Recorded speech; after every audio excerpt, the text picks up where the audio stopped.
একটি অবাধ, সুষ্ঠু, গ্রহণযোগ্য এবং স্বচ্ছ নির্বাচনের মাধ্যমে উদাহরণ তৈরি করতে চান নতুন নির্বাচন commissioner AMM Nasir Uddin. Voter তালিকা হালনাগাদ এবং বিগত 3টি জাতীয় নির্বাচনে তিক্ত অভিজ্ঞতার পর ভোটারদের ভোট কেন্দ্রে ফেরানোটা একটা নতুন চ্যালেঞ্জ হবে বলেও মনে করেন তিনি। সেই সাথে অতি প্রয়োজনীয় সংস্কারের পরে নির্বাচন আয়োজনের পক্ষে মতামত তার। নতুন নির্বাচন কমিশনার হিসেবে প্রজ্ঞাপন জারির পর সাংবাদিকদের কাছে সব কথা বলেন এএমএম নাসির উদ্দিন। মইদুল ইসলামের রিপোর্ট। প্রধান নির্বাচন কমিশনার হিসেবে এএমএম নাসির উদ্দিনের নাম উল্লেখ করে প্রজ্ঞাপন জারির পর বিকেলে নিজ বাসভবনে সাংবাদিকদের সাথে কথা বলেন তিনি।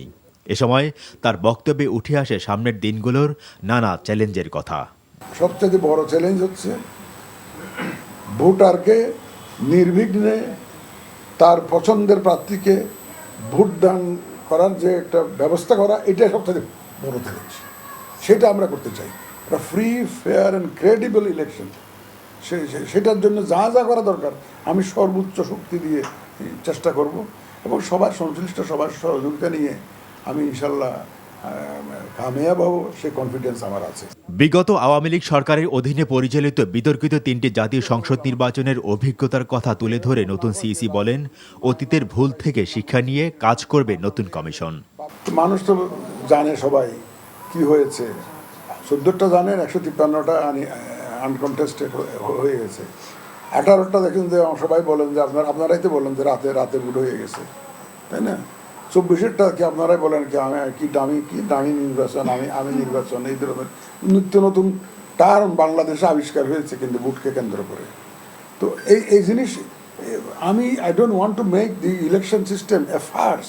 এটাকে একটা প্রহসন তৈরি করা, এটা আমি ইলেকশন মিনস ইলেকশন প্রপার, সভ্য দেশে যে ইলেকশন হয় আমি ইনশাল্লাহ সেটাই থাকবে আমার টার্গেট। আমি যখন টেলিভিশনে দেখি মানুষ নিশ্চিন্তে ভোটের সেন্টারে যাচ্ছে, ইচ্ছা মতো ভোটটা দিচ্ছে, সব বড় বড় দল সবাই কিন্তু বলছে আমরা কিন্তু মানুষের ভোটের অধিকার প্রতিষ্ঠা করতে চাই। এর চাইতে সুযোগ আর কি?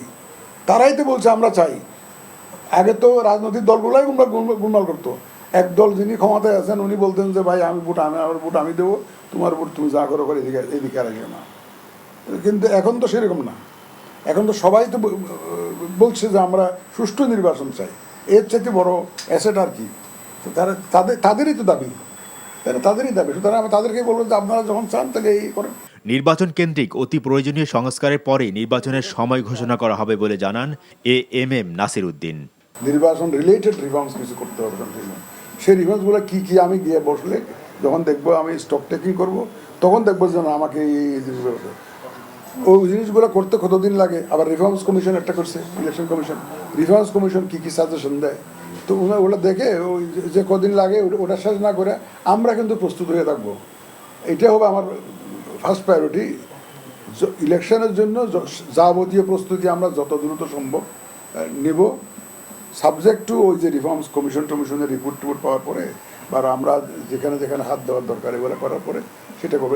স্বচ্ছ ও নিরপেক্ষভাবে দায়িত্ব পালন করার নিশ্চয়তা দিয়ে এই বিষয়ে সব রাজনৈতিক দলগুলোর সহযোগিতা চান নতুন প্রধান নির্বাচন কমিশনার।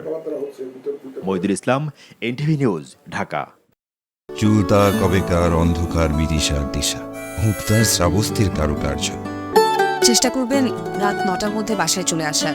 মেইন গেটে তালা লাগিয়ে দেওয়া হয়। প্রতিদিন কি তড়িঘড়ি করে বাড়িতে ফেরা সম্ভব?